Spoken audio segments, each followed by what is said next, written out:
Deputy CM Pawan Kalyan ఏది చేసినా సంచలనమే. Deputy సీఎంగా ఏపీ రాజకీయాల్లో అనేక సంచలనాలకు కేర్ ఆఫ్ అడ్రస్గా నిలుస్తున్న పవన్ కళ్యాణ్ కొత్త ఏడాదిలో మరో సరికొత్త రాజకీయ ఆవిష్కరణలకు తెరలేపబోతున్నారు.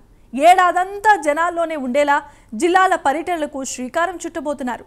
అటు విపక్ష నేత వైఎస్ జగన్ సైతం జనవరి నుంచి జనంలోనికి వెళ్తూ ఉండటంతో జగన్కి చెక్ పెట్టేందుకు పవన్ కళ్యాణ్ సైతం జిల్లాల పర్యటనలకు శ్రీకారం చుడుతున్నారు. ఇందుకీ పవన్ జిల్లాల పర్యటనల వెనుకున్న స్ట్రాటజీ ఏంటి? వైఎస్ జగన్కు ఏ విధంగా చెక్ పెట్టబోతున్నారు? What's the story?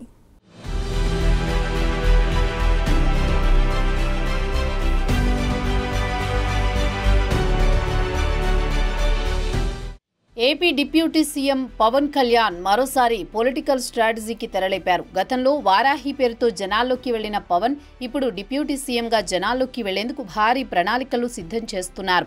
జనసేన పార్టీని క్షేత్రస్థాయిలో బలోపేతం చేయడంతో పాటు కూటమి ప్రభుత్వం చేస్తున్న అభివృద్ధి సంక్షేమం జనాల్లోకి విస్తృతంగా తీసుకువెళ్లాలని భావిస్తున్నారట. అంతేకాదు అటు విపక్ష నేత వైఎస్ జగన్ కూడా కొత్త ఏడాదిలో జిల్లాల పర్యటనలకు శ్రీకారం చుడుతుండటంతో పార్టీకి చెక్ పెట్టేలా పవన్ సరికొత్త స్ట్రాటజీని తెరపైకి తీసుకువచ్చారనే చర్చ రాజకీయ వర్గాల్లో నడుస్తోంది. 2025 కొత్త ఏడాదిలో సరికొత్త ప్లాన్తో వెళ్లాలని పవన్ కళ్యాణ్ నిర్ణయించుకున్నట్టు సమాచారం.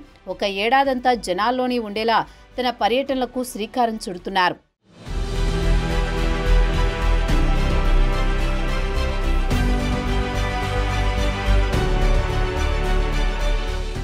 ఏడాదంతా జిల్లాలో పర్యటించాలని AP deputy CM Pawan Kalyan తీసుకున్న ఈ సంచలన నిర్ణయం కొత్త ఏడాదిలో పార్టీకి బిగ్ బూస్ట్ ఇస్తుందని రాజకీయ వర్గాలు అభిప్రాయాన్ని వ్యక్తం చేస్తున్నాయి. కొత్త ఏడాదిలో పవన్ కళ్యాణ్ తీసుకున్న సరికొత్త నిర్ణయం దీనిని పార్టీ నేతలు భావిస్తున్నారు. నెలకు జిల్లాలో పర్యటించేలా పర్యటన స్కెడ్యూల్ను జనసేన అధినేత పవన్ కళ్యాణ్ రూపొందిస్తున్నారట. కొత్త సంవత్సరంలో నెలకో జిల్లా చొప్పున పర్యటించనున్న పవన్ కళ్యాణ్ క్షేత్రస్థాయిలో ప్రజల సమస్యలు తెలుసుకోనున్నారు. కొత్త ఏడాది జనం మధ్యకు వెళ్లి వారి ఇబ్బందులు తెలుసుకునేలా ప్రణాళికలు రూపొందిస్తున్నారు. ప్రతి నెల ఒక జిల్లాను ఎంచుకుని పర్యటిస్తారు. ఆ జిల్లాలో వెనుకబడిన గ్రామీణ ప్రాంతాల్లో క్యాంపు చేసేలా ఏర్పాట్లు ఉండాలని కార్యాలయ అధికారులకు పవన్ దిశానిర్దేశం చేశారు. జనసేన పార్టీని ఇక ప్రజలకు మరింత చేరువ చేసి క్షేత్రస్థాయిలో బలాన్ని మరింత పెంచుకోవడంతో పాటు పాలనపై ప్రజల మనసులో ఉన్న అభిప్రాయాన్ని నేరుగా తెలుసుకునేందుకు జిల్లాల పర్యటనలకు సేనాని రెడీ అవుతున్నారని రాజకీయ విశ్లేషకులు అంచనా వేస్తున్నారు.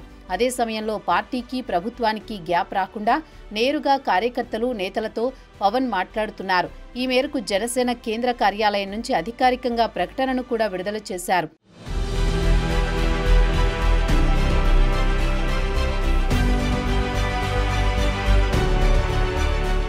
తన జిల్లాల టూర్లకు సంబంధించిన క్యాలెండర్ని కూడా రెడీ చేయమని తన మంత్రిత్వ శాఖలకు చెందిన అధికారులకు పవన్ కళ్యాణ్ ఆదేశాలు కూడా జారీ చేశారు. కొత్త ఏడాది నుంచి జనం మధ్యలోకి వెళ్లనున్న పవన్ ముఖ్యంగా వెనుకబడిన జిల్లాలలో ఆయన పర్యటన సాగనున్నట్లు తెలుస్తోంది.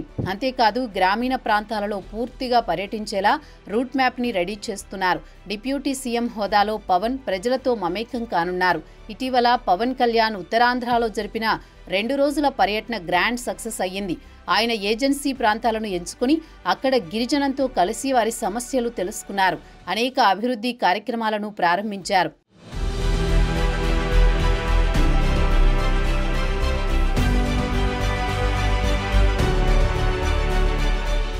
ఆ విధంగా జనం మన్ననలు అందుకున్నారు. ఈ పర్యటనలకు మంచి ఆదరణ దక్కడంతో కొత్త ఏడాది నుంచి నెలకు ఒక జిల్లా చొప్పున పర్యటించాలని పవన్ నిర్ణయించుకున్నారు. అంతేకాదు ఆయన జిల్లాలోనే బస చేసేలా ఏర్పాట్లు చేసుకుంటున్నారు. జనంతో ఉంటే వారితో మమేకమైతేనే అనేక సమస్యలు తెలుస్తాయి. అలాగే ప్రభుత్వం ఏ విధంగా పనిచేస్తోంది అన్నది కూడా డైరెక్ట్ ఫీడ్బ్యాక్ జనం దగ్గర నుంచి వస్తుంది. ప్రభుత్వ పెద్దల జనం మధ్యకు వస్తున్నారు అంటే చాలా సమస్యలకు అక్కడికక్కడే పరిష్కారం లభిస్తాయి. ఆ విధంగా పవన్ జిల్లాల పర్యటనలు అన్ని విధాలుగా ఉపయోగపడతాయి అంటున్నారు పార్టీ నేతలు. అంతేకాదు రాజకీయంగా కూడా జనసేన పార్టీ బలోపేతానికి లాభంగా మారుతుందని కూడా అంటున్నారు. డిప్యూటీ సీఎంగా పవన్ కళ్యాణ్ మొదటి నుంచి జనంలోనే ఉండేందుకు ఇష్టపడుతున్నారు. అయితే కొత్త ఏడాదిలో చేపట్టే జిల్లాల పర్యటనలు అటు పార్టీకి ఇటు కూటమికి ప్రభుత్వానికి లాంగ్ టర్మ్లో మేలు చేస్తుందన్న అభిప్రాయాలు వ్యక్తమవుతున్నాయి. ప్రతి జిల్లాకు కొన్ని ప్రత్యేక సమస్యలుంటాయి. వాటిని తెలుసుకోవడంతో పాటు అభివృద్ధి కార్యక్రమాలు జరుగుతున్న తీరుతెన్నులకు పరిశీలించడం జరుగుతుంది. అలాగే ప్రభుత్వం అందిస్తున్న సంక్షేమ పథకాల మీద కూడా జనం నుంచి తెలుసుకునే వీలుంటుంది. ఇలా అన్నీ ఆలోచించే పవన్ కళ్యాణ్ జిల్లాల పర్యటనకు రెడీ అవుతున్నారని సమాచారం. అయితే జిల్లాల పర్యటనలో భాగంగా విపక్షం నుంచి బలమైన అభ్యర్థులను పార్టీలో చేర్చుకునే కార్యక్రమాలు కూడా ఉంటాయని ఇన్సైడ్ టాక్ వినిపిస్తోంది. వైసీపీ నుంచి మంచి బ్యాక్గ్రౌండ్ ఉన్న నేతలను పార్టీలో చేర్చుకుంటారన్న టాక్ కూడా వినిపిస్తోంది. కొత్త ఏడాదిలో డిప్యూటీ సీఎం పవన్ కళ్యాణ్ చేపట్టబోయే జిల్లాల పర్యటనలు సక్సెస్ కావాలని జనసేన నేతలు కోరుకుంటున్నారు. విపక్ష నేత వైఎస్ జగన్కు చెక్ పెట్టేలా పవన్ పర్యటనలు పార్టీకి బిగ్ బూస్ట్ ఇస్తాయని చెబుతున్నారు.